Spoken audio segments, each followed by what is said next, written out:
Laing dako nga murder mystery drama series dalit sa GMA Network. Hapit na nato makita karong buwana. Pagabidahan kini ni kapuso primetime king Dingdong Dantes kinsa balik on-screen sa telebabad.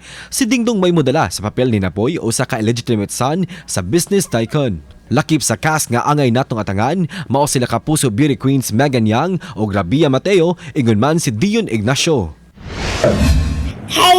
Hey, my name is Captain Sixto, and then I missed and report, and then I fly up to the airplane, and then I flew away in the rocket. Kini ang cute nga video nga gi-upload ni kapuso celebrity ma'am Marian Rivera nga gi-heart sa mga netizen. Ang maong video nakaani ng kapin 200,000 views og libuan ka mga reactions. Suportado nila Dingdong og Marian ang anak nga si Sixto bisan unsang pangandoy niini.